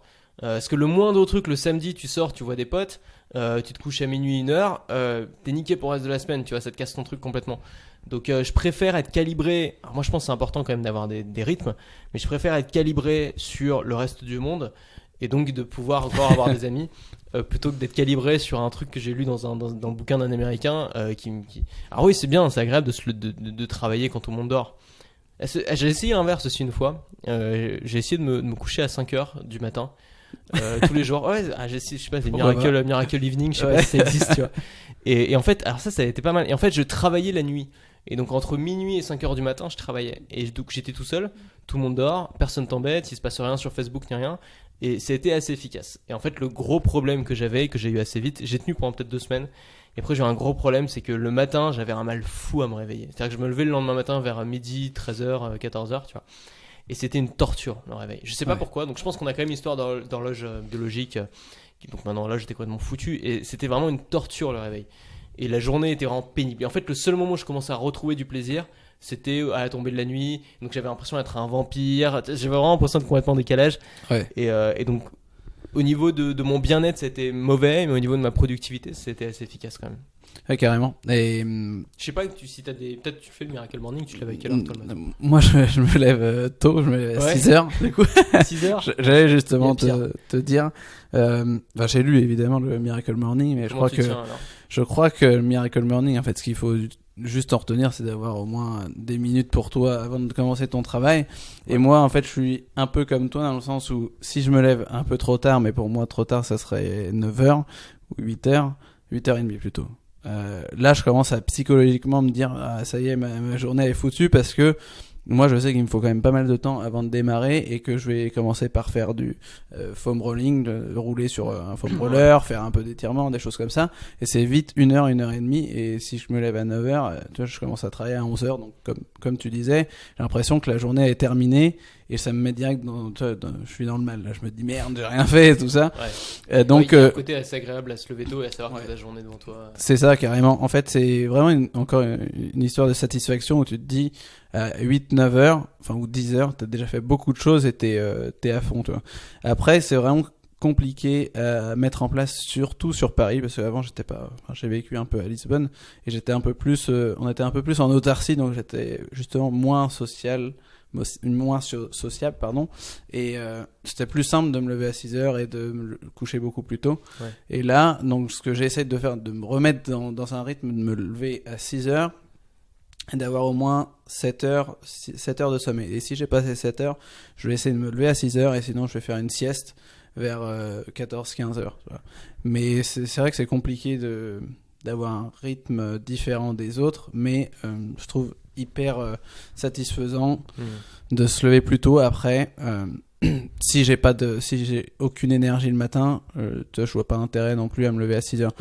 Donc il faut, si tu te couches tous les soirs à minuit, tu te lèves à 6 heures, moi ça me va pas, je suis mort, ça sert à rien, quoi. Donc il faut arriver à trouver son rythme. Et ouais, je voyais aussi, il y a Robin Sharma, je sais pas si tu connais, qui a écrit un livre 5 AM Club. Et justement, c'est se lever à 5 heures du mat pour travailler. Mais moi, je trouve que ils sont un peu trop catégoriques dans le sens où, enfin, t'as pas besoin de te lever à 5 heures du mat pour travailler un peu tranquille, quoi. C'est tout de prendre peut-être une heure ou rien qu'une demi-heure pour toi avant de travailler, c'est déjà super, quoi. Je pense que c'est un truc vraiment un truc d'américain. Tu vois, c'est un truc d'américain, quoi, de se dire il faut que je sois dans cette souffrance-là, dans cette rigueur-là. Il y a des trucs intéressants à prendre. Il y a vraiment un truc intéressant à prendre. Mais on perd quand même un peu. Moi, c'est le côté vraiment social. Genre, t'as une soirée avec des potes, à 22h, t'es crevé, tu vois, t'as envie de dormir, t'es pas dans une bonne ambiance. Et en fait, moi, c'est quand même important pour mon bonheur. Pour mon bien-être, d'avoir une vie sociale épanouie. Et la vie sociale, généralement, c'est quand même plus le soir qu'en journée. Surtout que moi, mes potes, ils sont salariés, ils bossent toute la journée, donc je vais pas les voir à 15h, tu vois. Et donc moi, j'ai beaucoup de temps libre dans ma journée, j'ai pas un travail qui me prend beaucoup de temps. Donc pour moi, ce qui me fait vraiment me sentir bien, c'est d'avoir fini ma journée de travail relativement tôt, avant midi si possible, tu vois. Et là, bon, j'ai la chance d'avoir un travail qui est assez rapide à faire. Généralement, à midi 13h, c'est plié. Donc après, je peux faire d'autres choses, je peux me former, je peux lire des bouquins. Mais ce que je devais faire est terminé. Et ça, c'est une vraie source de satisfaction. Mais j'ai essayé, j'ai pas envie de sacrifier mes soirées pour plus de matinées. Surtout que j'avais un autre gros problème, c'est que je savais pas quoi faire de mes journées, tu vois. J'ai essayé de me lever à 6h, 7h pendant un moment, et c'est vrai que c'est très agréable le matin, surtout quand t'as fini ton boulot. Je sais pas, j'avais fini mon travail vers 8-9h, tu vois, ou 10h, et tu dis waouh. Et après, bon, bah, je fais quoi maintenant, tu vois. Et le reste de la journée, bah, y a plus personne, les gens ils bossent et tout. Toi, tu sais pas quoi faire. Et faut avoir, dans ce cas-là, faut avoir une journée vraiment remplie. Et je pense que c'est justement, c'est pour ça que c'est un truc d'américain, parce que c'est un truc de CEO américain, tu vois, qui ont 55 rendez-vous dans la journée, qui ont tellement de trucs à faire que la moindre minute est précieuse. Mais tu vois, nous, après, je sais pas toi, mais moi, je suis quand même un bon franchouillard. Quand j'ai déjà plus de 2 rendez-vous dans une journée, c'est un peu extrême, tu vois. Donc, j'évite plus rien à faire. Et plus rien à faire, pour moi, ça veut dire risquer de glander sur YouTube pendant 4 heures. Et ça, pour le coup, c'est pas bon, tu vois. C'est contre-productif, pour moi. Donc, s'il faut se lever tôt pour après glander sur YouTube, pour moi, il vaut mieux se lever plus tard et pas glander sur YouTube. Ouais, carrément. Donc, ça dépend de ton emploi du temps, peut-être. Je partage ton idée, mais moi, pour le moment, j'arrive pas à me dégager autant de temps. Et donc, du coup, en fait, j'ai toujours l'impression qu'il faut que je me lève tôt pour apprendre, en tout cas. Moi, c'est surtout pour apprendre, en fait. C'est que là, c'est à partir du mois de juin, j'avais un peu perdu cette routine-là et je me suis rendu compte que j'apprenais plus rien, en fait, et ça me dérangeait vraiment. Et je me suis dit, il faut vraiment que je me remette à me lever tôt, justement, pour apprendre et des choses comme ça. Et pas trop travailler sur mon business, mais enfin, je sais que j'ai toujours trop de choses à faire et que j'espère bientôt être un bon franchouillard. J'ai vraiment envie, mais je suis pas non plus quelqu'un qui bosse jusqu'à minuit. Moi, à 7h, c'est fini, quoi. Si j'ai vraiment quelque chose à rendre, et encore là, je rends de compte à personne, mais si je dois sortir un podcast, je vais le faire jusqu'à 10h, mais ça arrive enfin, c'est peut-être arrivé une fois, quoi. Je suis comme toi, j'aime bien faire quand même des pauses, je suis quand même dans le domaine du bien-être, donc j'essaie d'appliquer ce que je dis, ce qui n'est pas toujours facile non plus, mais voilà, j'essaie de faire des pauses, des choses comme ça, donc finalement, l'un dans l'autre, je suis pas à 12 heures de travail par jour, heureusement. D'accord, est-ce que tu as des routines du soir, du coup ? Pas vraiment, j'essaye de... Tu vois, je prends pas mon téléphone avec moi au lit, ou rarement, sauf si j'ai envie d'écouter un podcast, mais c'est rare. J'essaie de lire avant de me coucher, un roman ou un truc qui est pas... En fait, j'évite toute stimulation intellectuelle, parce que moi, c'est ça qui m'empêche de dormir. Que ce soit chatter sur Facebook, scroller sur Instagram, lire un truc où tu te dis waouh, c'est génial ce truc-là, réfléchir à mon business, ça c'est genre le truc qui m'empêche le plus de dormir, tu vois, c'est me dire il faudrait que je lance un nouveau truc dans mon business, ou penser au problème. Donc j'essaye de... Ouais, j'ai plus trop de problèmes pour m'endormir, étonnamment. Je sais pas, le café pour moi ça a vraiment été la révélation. Pendant des années j'ai cru que j'étais un mauvais dormeur, et en fait j'ai juste compris qu'il fallait que j'évite les excitants. Un truc aussi que personne sait, manger du poisson le soir peut t'empêcher de dormir. Ah, je savais pas. C'est un truc où ça sécrète un truc, alors je saurais plus dire, il faut regarder, hein. Ça sécrète un truc qui rend le sommeil plus difficile. Donc le poisson vaut mieux le midi que le soir. Quand je mange du poisson le soir, je dors mal. Merci pour ça. Je savais pas. C'est tout bête, hein. Ouais. Non, mais oui, des fois, t'as des petites choses. Deux choses, tu vois, les stimulations intellectuelles, la lumière bleue, bien sûr, des écrans. Tu sais, on a tous les filtres, les machins. Ça, j'utilise depuis des années, donc c'est plus un problème. Mais surtout, la stimulation qu'on peut représenter le contenu que tu vas regarder. Donc, j'essaie de faire un truc chiant en fait le soir avant de me coucher, et éviter toutes les substances qui peuvent t'exciter dans la journée, c'est tout. D'accord. Est-ce que tu regardes des films ou des choses comme ça? Non. Avant de m'endormir? Ouais. Pas trop. Non. Après les films m'ennuient, enfin moi je suis pas trop films et séries. Ouais. Donc à la limite ça peut marcher, tu vois, je me regarde une série un peu chiante. Ça y est, je dors. Ouais, c'est ça peut marcher. Hier je me suis regardé le truc de Bill Gates là, le truc, il y a un truc sur Netflix, il fallait voir la vie de Bill Gates sur Netflix. Ouais. C'est hyper bien réalisé. Je suis pas fan de Bill Gates, mais je trouve ça hyper bien réalisé et puis c'est vachement intéressant. Ça m'a bien aidé à m'endormir. C'est intéressant, tu vois, mais c'est pas un truc qui me stimule de fou intellectuellement, tu vois. D'accord, très bien. Au cours des 5 dernières années, quelle nouvelle croyance, attitude ou habitude a le plus amélioré ta vie? Quelle nouvelle croyance? Oh là là. Attends, celle-là j'aurais dû la préparer. Ouais, mais du coup, en fait, si je dois donner des exemples, ça peut être la lecture, ça peut être justement de lire, d'avoir des formations en ligne, des choses comme ça. Je sais pas, ce qui a le plus changé ma vie, c'est mon business et les résultats que ça m'a permis d'avoir, ça c'est sûr. Et ce qui a le plus changé mon business, c'est deux choses. Bon, ça n'a rien à voir avec le bien-être, mais c'est deux choses. C'est la création de contenu quotidienne et c'est le fait de sortir des produits de manière très régulière. Donc je sors une formation toutes les 2 semaines. Alors ça n'a rien à voir avec le bien-être, mais quand même, tu vois, ça m'a apporté une sorte de sécurité, une sécurité financière, une sécurité, aussi une confiance dans ce que je fais. Il faut savoir que pendant les 3 premières années de mon activité, à chaque fois que j'allais voir ma mère, elle me disait en gros tiens, ça marche toujours ton truc, ça s'est pas encore pété la gueule, tu vois. Elle me le disait gentiment, tu vois, mais c'est ce que ça voulait dire. Et tout le monde avait l'air très surpris dans mon entourage que mon activité marche. Et du coup, moi-même, j'avais des doutes en me disant est-ce que ça va pas s'effondrer, c'est pas trop beau pour être vrai. Et en fait, ce qui s'est passé, c'est qu'aujourd'hui, j'ai acquis une sorte de confiance où j'ai appris à vendre. J'ai appris à connaître mon audience, j'ai appris à savoir comment créer un produit qui a de la valeur et qui se vend. J'ai appris en fait à fabriquer de l'argent dans un domaine que je maîtrise, bien sûr, pas avec n'importe quoi, mais avec ça. Et du coup, j'ai développé une sorte de confiance qui me fait du bien forcément, tu vois. Et j'ai aussi fait en sorte, ce business-là, de l'automatiser un maximum, de déléguer une grosse partie, de le simplifier aussi au maximum pour faire un minimum de travail dedans. Enfin, comme je t'ai dit, mes journées sont souvent terminées avant midi, ce qui me permet aussi d'avoir beaucoup de temps libre. Le problème de beaucoup de gens, j'ai l'impression, c'est que les gens sont pris en tenaille dans leur journée. Ils ont un truc, puis un truc, puis un truc, puis un truc. Les enfants, les machins, ils sont pris en tenaille et ils sont incapables de trouver du temps pour eux et ça les épuise.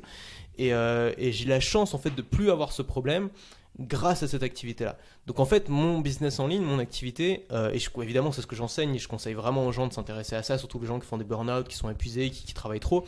Il y a tellement de façons de travailler plus vite, il y a tellement de choses que tu peux automatiser, que tu peux déléguer. Tu as des outils comme Zapier qui te permettent de supprimer la moitié des tâches que tu as à faire et de gagner quand même bien ta vie. Voilà, ça te permet vraiment de retrouver du temps pour toi, de te former, de lire, de faire des choses qui te font du bien, de faire du sport, aussi de vivre aussi en décalage avec les gens. Ça c'est génial parce que vivre à Paris, tu sais, t'as 2 sortes, t'as les gens qui disent que vivre à Paris c'est l'horreur, c'est infernal et tout, et souvent c'est des gens qui ont vécu à Paris mais qui ont vécu comme un salarié classique, c'est-à-dire je me lève à 7h, je prends le métro en même temps que tout le monde, j'arrive au boulot, je rentre en même temps que tout le monde, je vais au sport en même temps que tout le monde, je vais faire les courses en même temps que tout le monde. Tu passes ta vie dans les embouteillages, dans les bouchons humains de gens qui qui te bloquent, les trucs partout, dans la foule et tout, c'est infernal cette vie-là. Quand t'arrives à avoir une activité en indépendant, même si c'est pas une histoire d'argent, juste t'as cette liberté-là d'être indépendant, tu peux te permettre, en fait, tu vas au sport à 14h, tu prends, si tu veux prendre le métro pour aller acheter un truc, bah tu vas à 10h du matin. Enfin, tu vois, tu fais tout en décalage. La vie, elle est tellement plus simple, elle est tellement plus agréable à vivre comme ça quand tu fais tout un peu en décalage avec les autres. Donc ça, pour moi, en termes de qualité de vie, mon business m'a apporté énormément. C'est ce qui a le plus changé, ça c'est sûr, tu vois. D'accord. Et Ouais, oui. non, Non, alors, parce que je peux parler pendant 3 heures si tu lances là-dessus, donc mieux vaut s'arrêter là. Ça. D'accord, très bien. De quelle mauvaise habitude t'aimerais te débarrasser? La mauvaise habitude de laquelle j'aurais à me débarrasser, il y en a plein de petites en fait. J'ai du mal à me concentrer sur un truc. Je pense que c'est un peu le mal de ma génération, peut-être de la tienne. Je sais pas que t'as quel âge. J'ai 29 ans. 29 ans, ouais, t'es un tout petit peu plus vieux que moi. On a quand même grandi avec pas mal de distractions, surtout ces dernières années. Et c'est assez difficile de se concentrer sur un truc long. Et pourtant, le format long, c'est souvent ce qui t'apporte le plus de valeur. Je sais pas, tu vas voir un long film au ciné, tu lis un bouquin, moi, je me sens mieux quand j'ai passé du temps sur un format long que quand j'ai zappé sur plein de trucs, tu vois. Et malheureusement, j'ai encore des moments régulièrement dans ma semaine où je tombe dans une sorte de puits sans fond de YouTube, Facebook, Twitter, YouTube, Facebook, Twitter. Dès que t'as fini l'un, hop, t'as du nouveau sur l'autre, donc tu fais une sorte de roulement où en fait ça peut durer 2 heures, 3 heures, 4 heures et tu te réveilles de ça avec des picotements dans les yeux en te disant où est-ce que je suis allé en fait pendant 3 heures, qu'est-ce qui m'est arrivé en fait. Pourquoi j'y suis allé au début? T'as perdu la notion du temps, tu t'es bousillé ta volonté. Après, bon courage pour ouvrir un bouquin après ça. Et ça, c'est un truc duquel je suis pas mal addict, comme beaucoup de gens, je pense. Et c'est difficile de m'en sortir. J'aimerais bien changer cette habitude-là, et réussir à avoir plus de contrôle, on va dire, sur ma vie numérique, sur mes usages, et plus de volonté. Bon, c'est pas un scoop, hein, mais. Ouais, je pense que ce qui marche bien aussi, c'est de mettre un peu plus d'intention dans ce que tu fais, c'est-à-dire de se dire, je vais intentionnellement sur Instagram pour faire tel ou tel objectif, et pas de te laisser, tiens, je vais ouvrir Instagram et finalement tu vas sur ça, après sur YouTube, etc. Et de fil en aiguille, tu sais même pas pourquoi t'es arrivé là. Ça, Moi, ça m'est arrivé ce matin. Là, ce matin, je suis allé 4 fois sur LinkedIn. Je devais aller voir un mec, en fait, taper un mec. Et à chaque fois, j'avais une notification. Je répondais à la notification. Je revenais sur mes to-do et je dis putain, mais j'ai toujours pas fait ça. Et ça, c'est horrible. Et de plus en plus, franchement, l'année dernière, j'étais pas du tout comme ça. Et de plus en plus, je commence à me faire avoir par ce truc et ça m'énerve aussi. Donc, j'essaie de me dire, il faut que j'y aille avec une intention. Mais des fois, en fait, t'as quand même une notification et ils sont tellement bons, ces ingénieurs qui font ces réseaux sociaux qu'ils nous niquent. Voilà. Donc, exactement. Il faut se défendre. D'accord. Est-ce que t'as C'est comme la malbouffe, hein. Il y a une comparaison spectaculaire à faire entre la bouffe et l'information. Il y a la nourriture de qualité qui te fait du bien, qui t'apporte des choses. Il y a la junk food. C'est pareil pour l'information. T'as la junk food de l'information, ces petits formats courts là, de 3 secondes. Le pire, je crois, c'est les vidéos Facebook. Tu sais, quand tu tapes sur ce fameux onglet vidéo, t'as que des vidéos super courtes, vraiment de la bouffe. Genre TikTok, tu vois. Je sais pas si t'es déjà allé, ça. Bon, c'est plus un truc pour ado, mais j'ai passé 10 minutes sur TikTok pour voir à quoi ça ressemblait. Et je me suis dit, mais ce truc-là va détruire le cerveau de tous les ados qui sont dessus. Enfin, faut l'interdire, ce machin-là. C'est une horreur, tu vois. Et en fait, c'est ce genre de truc-là. C'est de la junk food de l'information. C'est le McDo de l'information. Et je pense que plus le temps passe, plus on a conscience de ça, ce qui est une bonne chose, comme on a eu plus ou moins conscience de la malbouffe au bout d'un moment.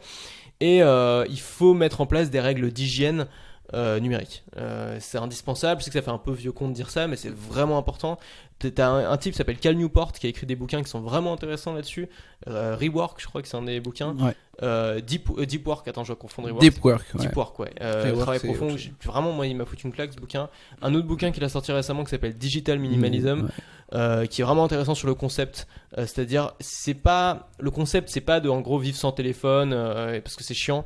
T'as besoin de Google Maps, j'ai besoin, enfin, tu vois. Le concept, c'est d'être dans l'intention, exactement comme ce que tu m'as dit, de faire des choses intentionnelles sur son téléphone. Et le minimalisme, ça veut dire avoir moins, mais avoir mieux. Dire avoir moins de choses. Peut-être moins d'apps sur ton téléphone, moins de produits technologiques, mais avoir vraiment des choses qui te procurent du plaisir, qui t'apportent de la valeur, tu vois.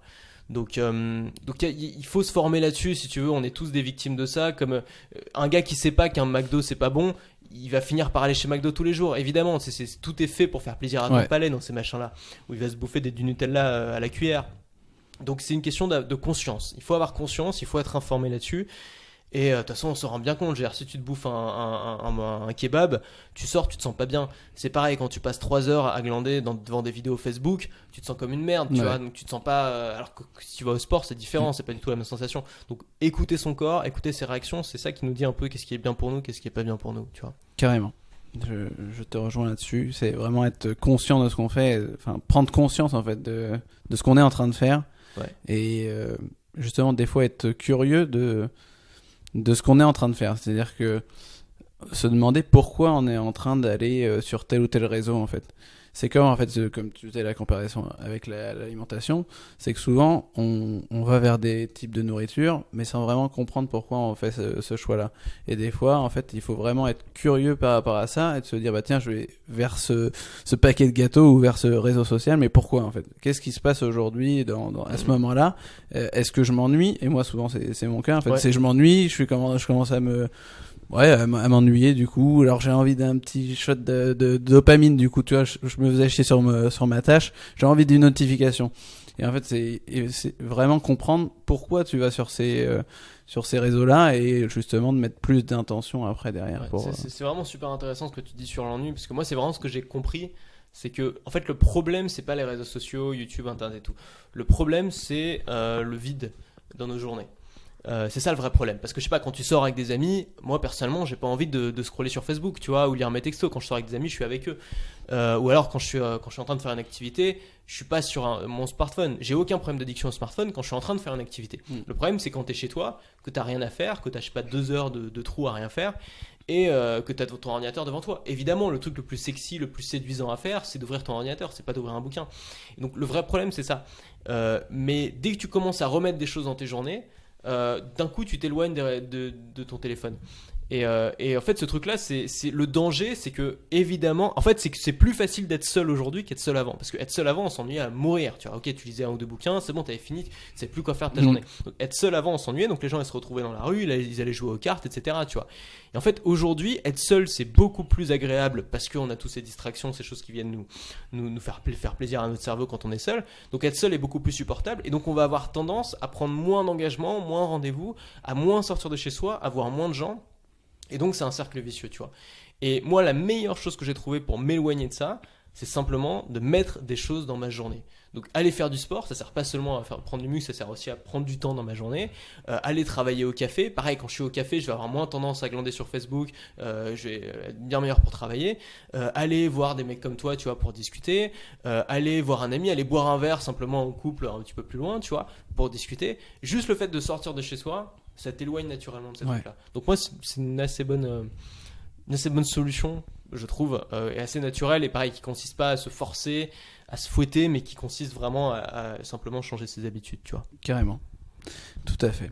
Est-ce que le vrai problème, c'est l'ennui, je suis d'accord avec toi. Ouais, l'ennui, c'est une grosse problématique aujourd'hui. Enfin, on pourrait en parler des heures, mais c'est pas... Je vais rebaptiser encore une fois. Est-ce que tu as une curieuse habitude ou une chose inhabituelle que tu adores ?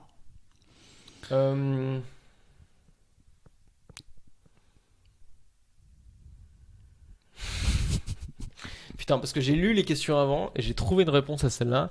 Évidemment, je l'ai oubliée. C'est toujours quand tu veux à dire que... Ouais, c'est ça. Je sais pas, je suis quelqu'un d'assez normal, je pense.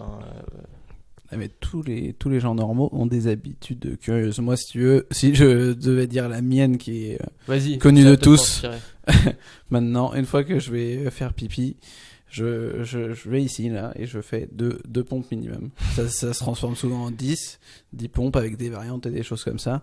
Après, si je dois essayer de me rappeler de mes invités, je me rappelle plus, j'aurais dû le noter aussi, mais je sais plus. Est-ce que t'as bien pas c'est marrant que tu parles de rappeler tes invités. Moi, j'ai un gros problème de mémoire avec les prénoms. C'est-à-dire qu'en soirée, je dis bonjour à tout le monde, les gens me disent leur prénom. Pour moi, c'est comme s'ils m'avaient juste dit bonjour. Je n'intègre pas leur prénom. C'est-à-dire qu'une seconde après, j'ai déjà oublié, tu vois.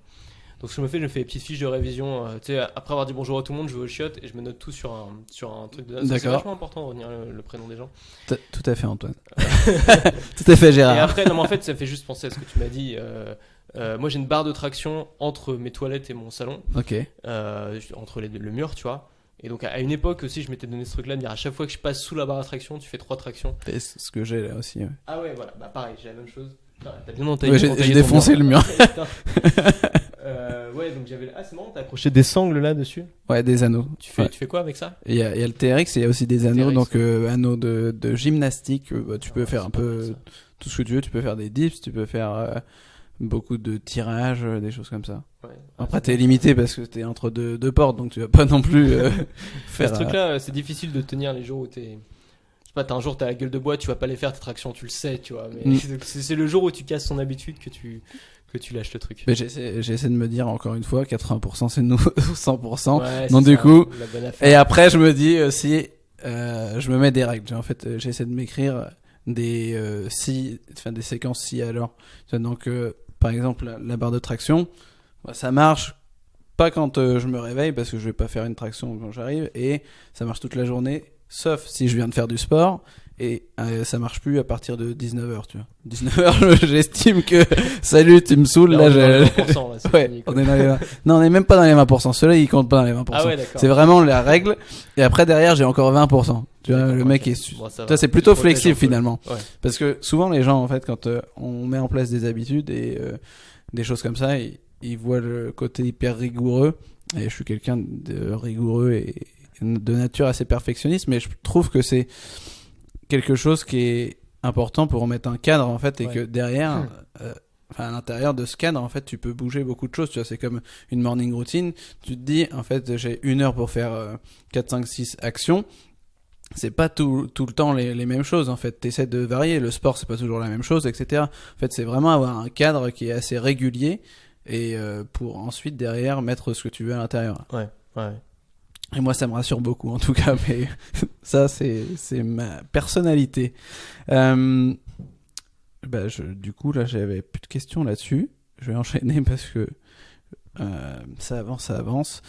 On a parlé de pas mal de choses, de ton sport, de ton alimentation, tes routines. Tu parlais là, du coup, de tes loisirs un peu. Est-ce que tu peux résumer ce que tu fais en loisirs, en fait? Moi, j'aime bien explorer des trucs. Mais je suis pas un gros preneur de risques non plus, donc je vais pas faire du saut en parachute, des machins comme ça. Il y a un truc que j'aime bien faire, c'est des explorations. Alors c'est devenu très populaire depuis que des youtubeurs le font, c'est de l'urbex. Des explorations, moi ça fait longtemps que je le fais. J'ai un pote avec qui on fait ça depuis qu'on a 14 ans, un truc comme ça. Et on a visité pas mal d'endroits, des châteaux abandonnés en banlieue parisienne. On a fait un hôpital psychiatrique abandonné de nuit en Belgique qui était assez fascinant. J'avais vu la vidéo, ça, ouais. Assez dingue. On a fait les catacombes aussi plusieurs fois de Paris. Il y a des petites entrées un peu cachées. Et ça, c'est un gros kiff que j'ai. Mais souvent, pour moi, les activités sont en lien avec une personne. C'est-à-dire, il y a un pote avec qui je fais du squash tout le temps, un pote avec qui je fais ces explorations urbaines, des potes avec qui je fais la fête. Et souvent, j'ai des choses qui sont associées à ces gens-là. Donc, quand ces gens-là, on va dire, sont à Paris, je vais faire plus d'activités en relation avec ça. Voilà. Et le voyage, sinon moi, ma grande passion c'est le voyage, je voyage la moitié de l'année quasiment. J'aime beaucoup voyager seul, et j'aime beaucoup voyager minimaliste, donc avec très peu d'affaires. Mon dernier grand voyage comme ça que j'ai fait tout seul, c'était en Asie, et je suis parti avec un petit sac, genre plus petit qu'un sac à main, tu vois. Vraiment le petit sac à dos tout fin de moins de 3 kilos. Et j'avais un change de vêtements, tous les soirs je faisais ma lessive dans les lavabos. Et ça pour moi c'est l'immense kiff, parce que t'arrives dans un endroit, t'as rien à faire, t'as rien à réserver. T'arrives dans un lieu, ton avion il atterrit, tu vas travailler dans un café, tu te balades, tu visites et tout. Et puis le soir, t'es fatigué, boum, tu réserves ton hôtel. La minute d'après, t'y es, tu vas te reposer, tu poses ton sac, le lendemain t'es reparti. J'adore. Moi, je suis un obsédé de la liberté, et le voyage léger et solitaire. Pour moi, c'est une des expressions les plus pures et les plus enthousiasmantes de la liberté. Donc ça, c'est une de mes plus grandes passions. D'accord. Et c'est quoi le prochain voyage du coup? Bonne question. Je vais me marier, donc ça va être un voyage de noces. D'accord. Interrail. Félicitations. Merci. Ça va être un interrail. Donc tu prends un billet d'avion et tu fais plusieurs destinations comme ça à la suite en Europe. Non, n'importe quoi, le mec. Ça fait combien de temps qu'on parle? C'est un billet de train, Interrail, bien sûr. Oui, oui, pourquoi pas. Tu prends un billet de train et en fait, tu peux voyager comme ça dans toute l'Europe avec un seul billet de train. Enfin, c'est assez cool. Et après, on va aller à New York pour 6 mois probablement. D'accord. 6 mois.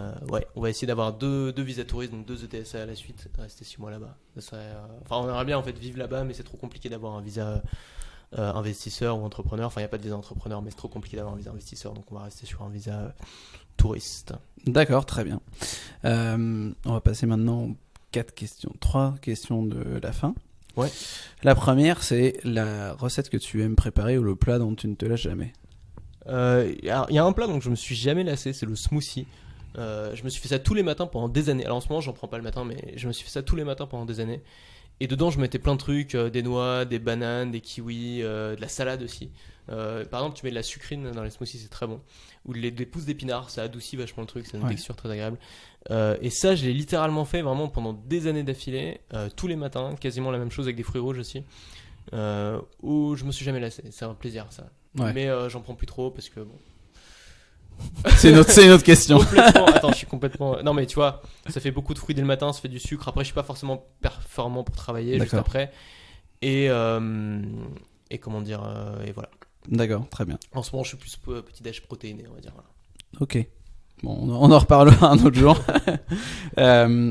Deuxième question, quel est ton film préféré? J'ai réfléchi à cette question quand je l'ai vue parce que tu m'avais envoyé les questions et j'ai pas vraiment un film préféré. En fait, la question qui était marquée sur le papier, c'était quel est le film que tu pourrais voir indéfiniment. C'était un truc comme ça. Que tu pourrais voir plein de fois.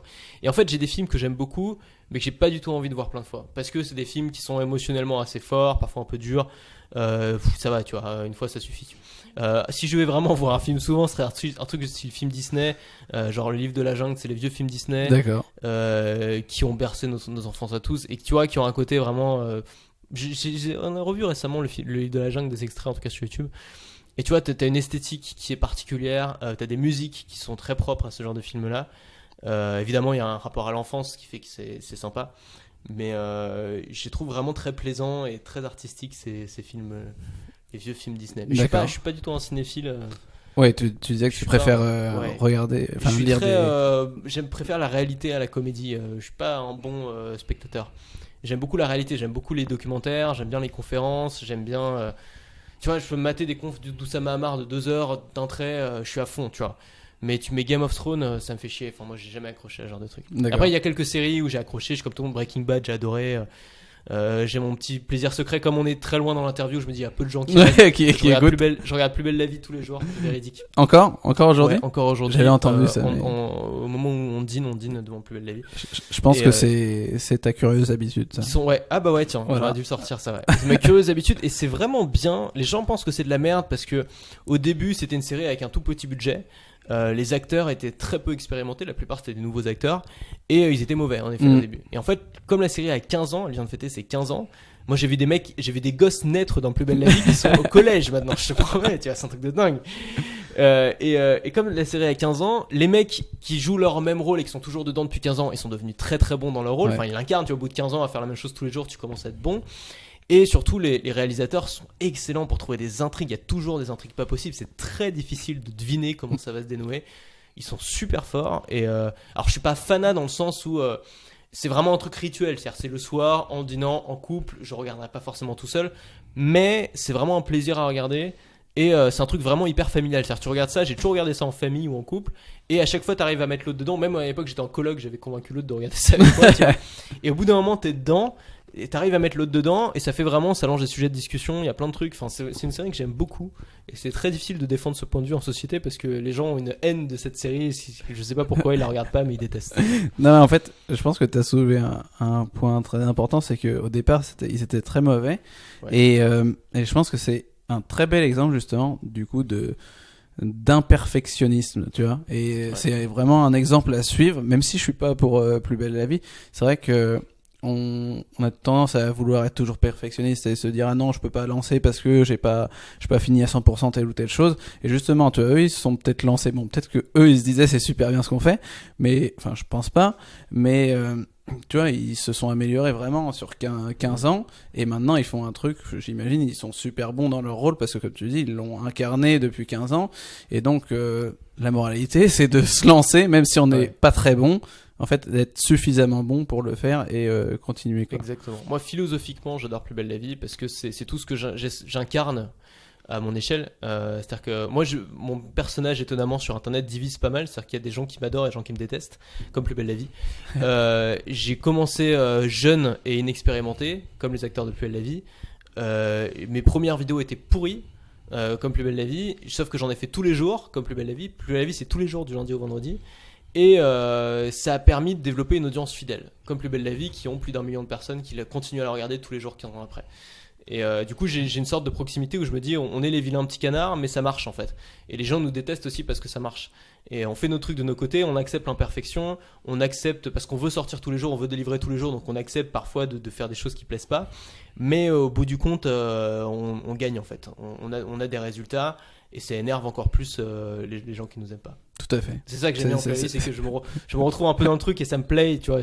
Philosophiquement, je partage leur philosophie, voilà, c'est ça. D'accord. Même si c'est un domaine qui n'a rien à voir, bien sûr. Très bien. Pour finir, est-ce que tu as une anecdote en rapport avec le sport ou l'alimentation ? Une anecdote, non. Mais j'ai une citation, parce qu'il y avait aussi... C'était ça la dernière question, merde. Un truc que j'ai préparé. Le mec qui prépare pas. Non, c'est la citation. Non mais attends, j'ai une citation qui est géniale. En fait, tu sais, moi, je suis un fan de Steve Jobs. Ouais. Et attends que je la retrouve, voilà. Je suis un fan de Steve Jobs et parce que ce gars incarne beaucoup de choses qui me plaisent, cette forme de perfectionnisme, l'exigence. C'est pas vraiment de perfectionnisme, c'est vraiment de l'exigence dans ses produits. Il regardait Plus belle la vie ou pas ? Je suis pas sûr. Mais ouais, il était exigeant et il était exigeant pas seulement dans ses produits et envers ses employés, mais aussi envers soi-même. C'est ça qui est intéressant. Et notamment dans son alimentation. Et ça m'a vraiment intéressé parce qu'il y a peu de CEO, surtout à l'époque, qui étaient vraiment intéressés par l'alimentation. Tu prends Bill Gates, tu prends des mecs de la finance, enfin tu prends Warren Buffett, c'est des mecs qui ont bouffé des coca ça, et ils sont vieux et ils ont bien vieilli, hein, étonnamment. Mais voilà, c'était pas vraiment tendance, tu vois. Et Steve Jobs a toujours fait vachement gaffe à ce qu'il bouffait et il y avait cette espèce de respect du corps, d'exigence de je respecte mon corps, j'aime mon corps et donc je lui donne pas de la merde à bouffer, tu vois. Et il y a un gars, je sais pas dans quoi j'ai lu ça, je crois que c'était dans le bouquin Becoming Steve Jobs. Donc c'est pas une citation de Steve Jobs directement, mais c'est un gars qui parle de Steve Jobs, donc je te l'ai traduit, hein, et qui dit « Il pensait que les meilleures récoltes provenaient des sources arides et le plaisir de la restriction. Il connaissait l'équation que la plupart des gens ne connaissent pas, les choses mènent à leurs opposés. » Et j'adore ce truc-là parce que c'est une très belle façon de l'exprimer, qui est que quand on est un peu dans ce délire-là de santé, de bien manger, de faire du sport, d'être un peu dans le sacrifice, tu vois, beaucoup de gens se moquent de nous regardent en disant toi tu profites pas de la vie, tu vois. Et moi à chaque fois je dis ça, mais je dis mais non, je suis pas d'accord en fait, parce que moi je fais vraiment ça parce que c'est ma façon à moi de profiter de la vie. C'est-à-dire que dans la restriction, parce que tu vas choisir de pas prendre la pizza mais de prendre la salade, parce que tu vas choisir au lieu de regarder la télé, d'aller faire du sport, parce que tu vas faire ces choix qui peuvent paraître un peu fous, un peu restrictifs ou un peu douloureux pour beaucoup de gens. En fait c'est ça va être ça la clé du plaisir. Aller faire du sport, il y a rien qui procure plus de plaisir qu'une bonne séance de sport. Il y a rien, tu vois. Il y a rien qui te fait te sentir mieux qu'avoir accompli tes objectifs de la journée, que t'être levé tôt, qu'avoir fait tes trucs. Il y a rien de tel en fait que l'exigence personnelle et que parfois la douleur que tu t'infliges ou la privation que tu t'infliges pour provoquer du désir. Tu vois, prends un carré de chocolat, si t'as pas bouffé de chocolat, si t'as pas l'habitude de bouffer de chocolat tous les jours, tu vas vraiment le savourer ton carré de chocolat. Mais si tu te bouffes 2 plaquettes de chocolat tous les jours, c'est juste un carré de chocolat en plus. Donc je pense que dans la restriction, et c'est un truc que Steve Jobs avait compris, dans la restriction, on trouve une forme de plaisir qui est certes différente que le plaisir immédiat qu'on peut trouver dans la bouffe, dans l'alcool, dans la drogue, etc. Mais qui est un plaisir d'une intensité assez forte et surtout un plaisir qui mène à une forme de bonheur sur le long terme et qui peut vraiment tenir sur la durée, tu vois, qui te permet d'avancer vers tes objectifs et pas de reculer. Voilà. Tu vois ce que je veux dire. Très bien, très bien. Je buvais tes paroles, j'étais captivé. Et ouais, t'as raison. C'est vrai que souvent on se prend des réflexions, enfin moi aussi, pour dire mais enfin tu te fais pas plaisir. Ouais, c'est ça. Mais alors que si, en fait, tu te fais plaisir déjà. Enfin moi ce que je mange, je me fais plaisir même si c'est sain. Bien Quoi. sûr. C'est vrai que des fois j'ai envie de manger de la merde et là c'est autre chose parce que effectivement ils mettent beaucoup d'additifs, mais faut pas croire que ce que je mange ou ce qu'on mange qui est plus sain c'est très mauvais ou il y a aucun goût quoi. Ouais, Donc c'est ça. très belle citation.